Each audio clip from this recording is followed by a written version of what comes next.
I never thought one evening could shatter everything I believed about myself, about love, about family. My name is Elena. I am 29 years old, and this is the story of how a single night at a glittering company gala became the stage for betrayal, revelation, and choices that would scar me forever. For most of my life, I lived in the shadows of other people's grandeur. I didn't grow up in wealth. I didn't inherit pearls or trust funds. My mother raised me on a secretary's salary after my father vanished, leaving only debts and shame in his wake. By the time I turned 18, survival was the only language I spoke.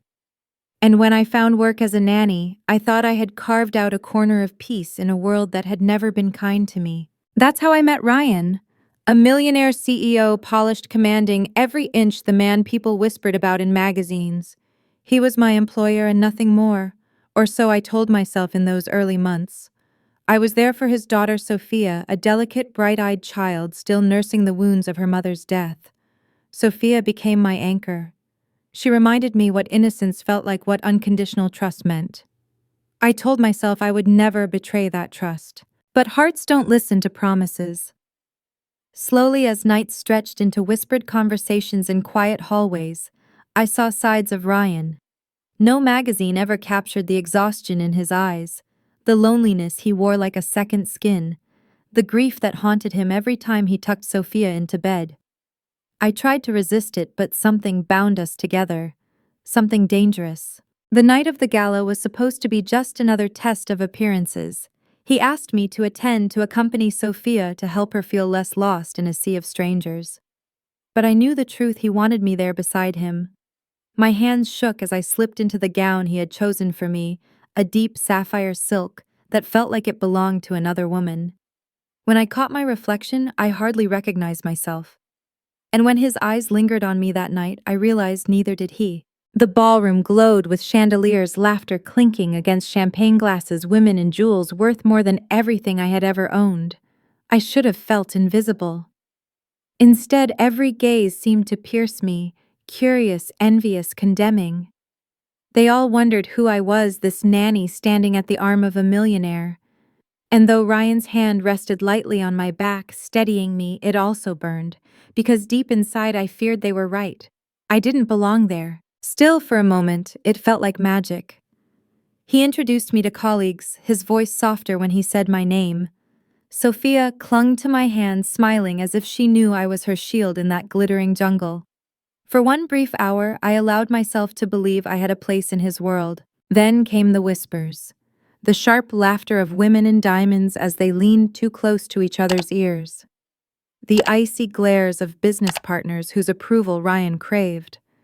And finally her, Margaret, his mother-in-law, the woman who had never forgiven me for stepping foot into that mansion, for daring to care for Sophia in ways she herself had neglected. She arrived in silver silk, her eyes sharp as knives, and when they landed on me, the temperature of the entire ballroom seemed to drop. She didn't scream. She didn't need to. Her weapon was humiliation dressed as civility. "How refreshing," she said loudly enough for the circle around her to hear. "The nanny playing dress-up. I wonder if Sophia finds it amusing too." The words sliced through me. My smile faltered, my chest burned, and though Ryan stiffened beside me, he said nothing. His silence was a betrayal sharper than her insult. All the air left my lungs, and yet I stood frozen, refusing to crumble in front of them. But the worst came later. When the music swelled and Ryan pulled me onto the dance floor, something inside me cracked. For one dizzying moment, it felt like we were the only two people in the room. His hand was warm against mine. His eyes held something unspoken, something dangerous. And when the song ended, there was silence. Heavy, expectant silence. That was when Margaret stepped forward, her lips curling into a smile that promised ruin. She whispered just loudly enough for me to hear, "You think you're winning him, but you'll never be more than a shadow, and shadows don't last in the light." Her words poisoned the night. From that moment on, the gala became less about music and laughter and more about survival. My heart pounded with rage, humiliation, and a terrible realization I was standing at the edge of a battlefield I hadn't chosen but could no longer escape. And deep inside, a question I never wanted to face echoed louder than the music was. I betraying Sophia by standing beside her father like this? Or was I simply betraying myself? I barely made it through the rest of the night. The chandeliers above seemed to mock me, every crystal shimmering with the weight of eyes that refused to look away. I could feel their whispers brushing against my skin like thorns, every smile concealing judgment, every laugh dripping with scorn.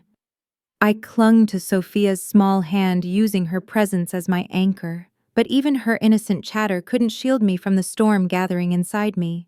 Ryan tried to act as if nothing was wrong.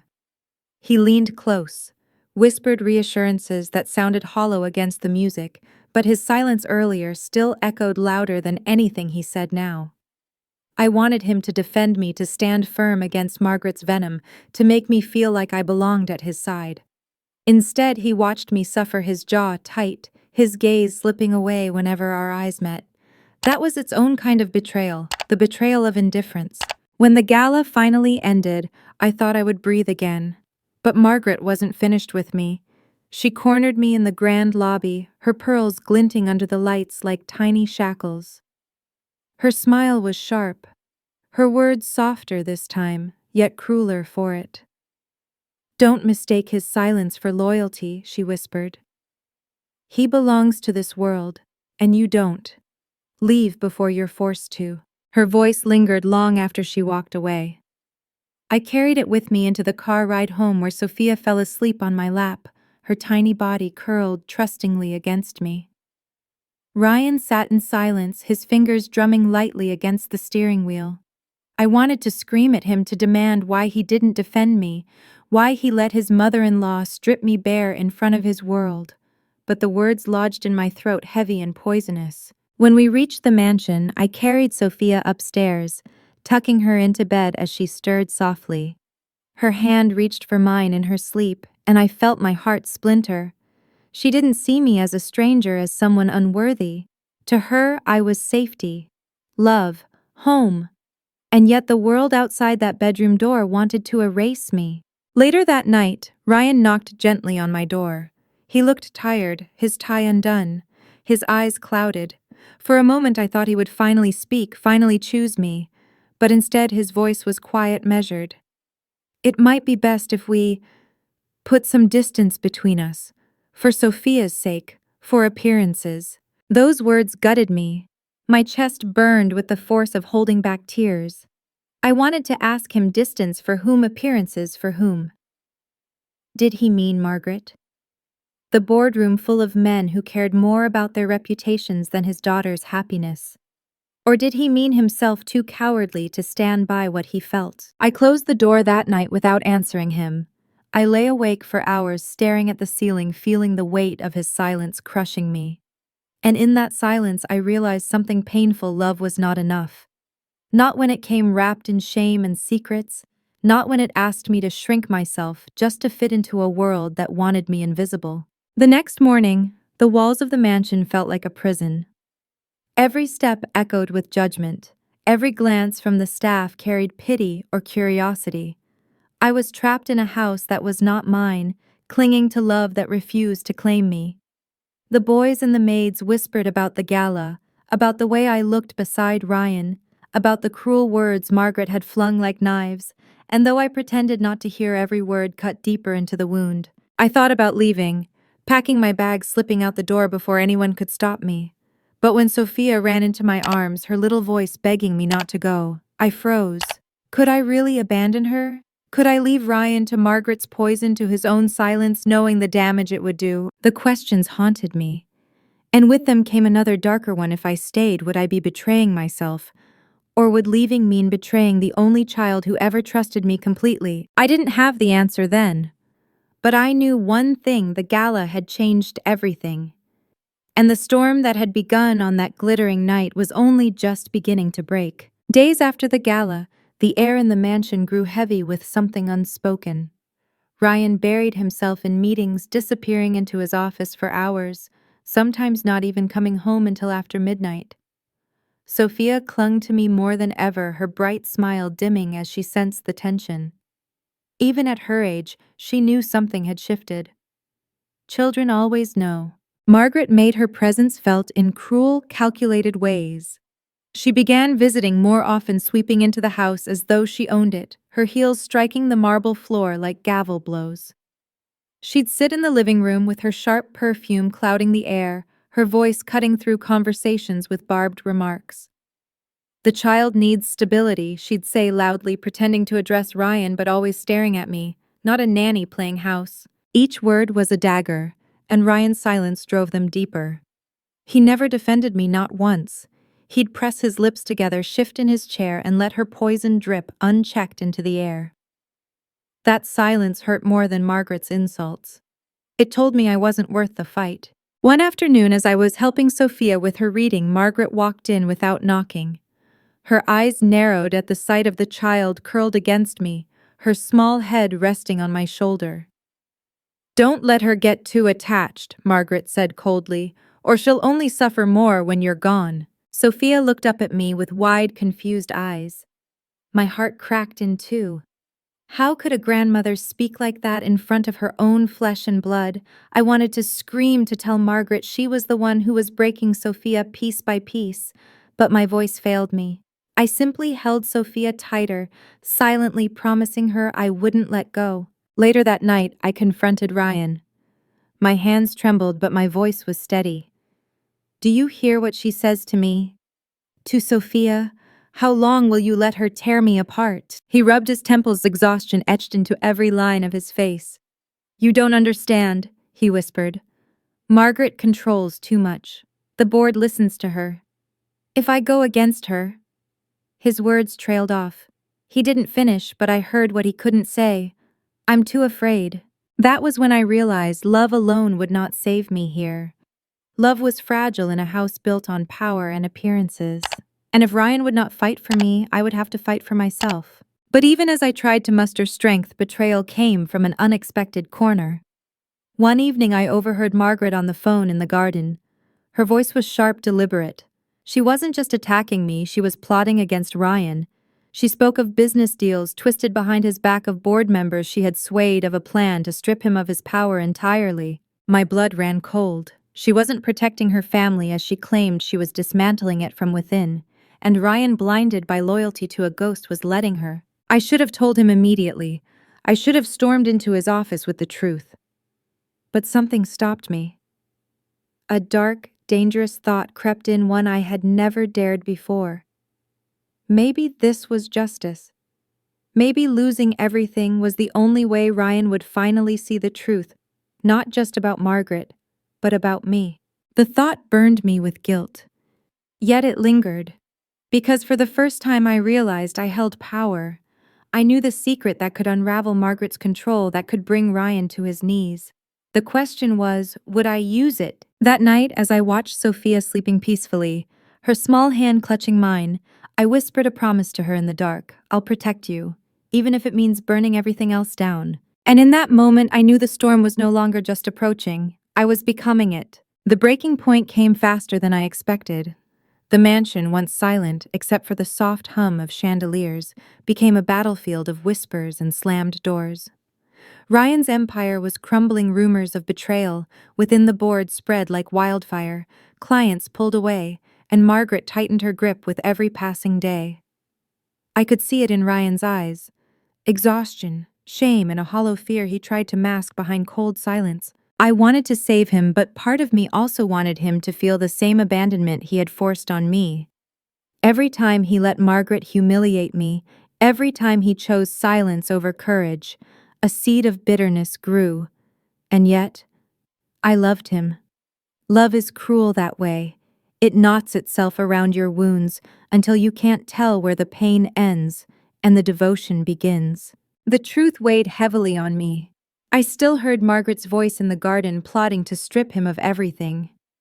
I carried that secret like a weapon in my pocket, waiting, trembling, wondering if I had the strength to use it. Nights were sleepless. Days were restless. And then the gala reappeared in the form of another invitation, an emergency board meeting, disguised as celebration. Ryan asked me to attend, not as a date this time, but as Sophia's guardian.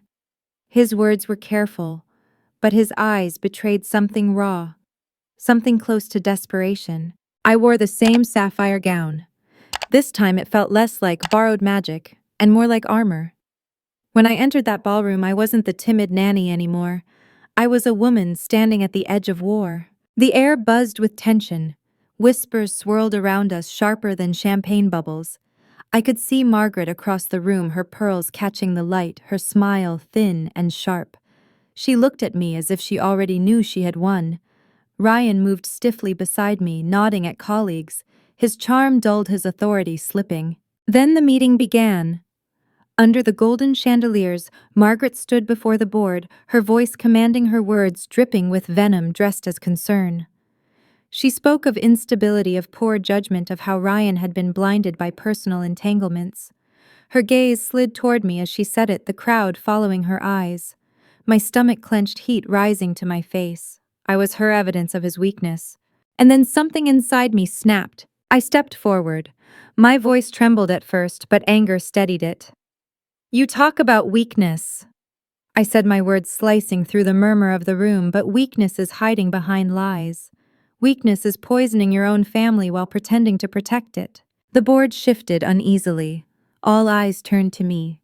Margaret's smile faltered just slightly. I revealed what I had overheard, the deals she had orchestrated, the betrayals she had planted, the empire she was dismantling from within. My heart pounded, but I spoke every word with clarity, painting the truth in colors no one could ignore. Gasps filled the air. The silence that followed was heavy, suffocating. Ryan looked at me as if seeing me for the first time, his eyes wide, his lips parted but speechless.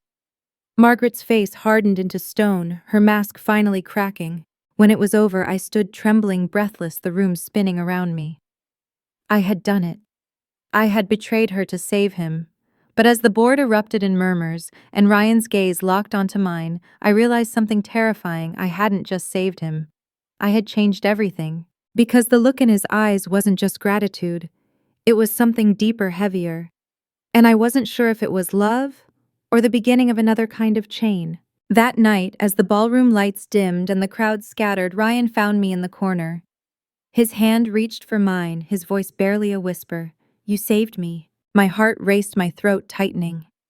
I wanted to believe those words meant freedom, but all I felt was the weight of them, like shackles disguised as a promise. I didn't know then whether I had won or lost. All I knew was that the war inside that mansion was far from over. The mansion felt different after that night. For the first time, Margaret was no longer the one dictating the air everyone breathed. Her power cracked like porcelain dropped on marble. The board turned cold to her, whispers of betrayal circled her name instead of mine, and Ryan's empire began to steady again. But victory didn't taste sweet. It tasted like ashes on my tongue. Ryan was different too. He looked at me with something heavy in his eyes, something I had longed for once but now feared. Gratitude, yes, but also possession. As if saving him had bound me to him in ways I never agreed to. His words echoed in me still, "You saved me." What he didn't realize was that saving him had cost me pieces of myself I could never get back. Sophia was the only one who remained unchanged. She ran into my arms every morning, her laughter breaking through the silence that weighed on me. She didn't see boardrooms or betrayals, didn't know about whispered scandals or broken trusts. To her, I was simply the one who stayed when everyone else left. And maybe that's why I couldn't walk away even when every instinct told me I should. Margaret didn't leave quietly. She came to me one last time, her face pale but her eyes still sharp as glass. "You think you've won?" she hissed. "But you've tied yourself to him now. And when he breaks, you'll break with him." Her words haunted me, because deep inside I knew she wasn't entirely wrong. I had stepped into a war I never wanted, and though I had survived, I wasn't sure if I had really escaped. Love, betrayal, survival, they had tangled together so tightly, I couldn't tell where one ended and the other began. One night I found myself in the garden, the same spot where I had overheard Margaret plotting months ago. The autumn wind bit at my skin, but I stayed staring up at the dark sky. Ryan joined me quietly, his presence a warmth and a weight all at once. "We can start over," he said softly, as if the words alone could erase the scars. I looked at him, at the man I had both loved and resented, the father I had fought to protect, the CEO I had saved from ruin. And for the first time I spoke the truth I had buried deep inside. Starting over doesn't erase what's been done. Betrayal doesn't vanish because we wish it to. And love? My voice cracked. Love isn't enough if it asks me to lose myself. He didn't answer. He couldn't. And in his silence, I felt both grief and freedom. I don't know what the future holds. Maybe I'll stay, maybe I'll go. Maybe Ryan will find the courage to love without fear, or maybe he'll drown again in silence. What I do know is this: I am no longer the woman who walked into that house unseen and unheard. I found my voice. I fought for it. And no one, not Margaret, not Ryan, not even the weight of love, can take that from me again. If my story means anything, let it be this: betrayal can break you, but it can also reveal the strength you never knew you had. Sometimes revenge is not about destroying others, it's about refusing to let them destroy you. And sometimes the greatest act of survival is simply choosing to stand tall even in the ruins. Thank you for listening to my story. If it touched your heart, if it made you reflect on love, betrayal, and finding your own strength, please like this video, share it with someone who needs courage. Subscribe for more stories like this and tell me in the comments what strength means to you.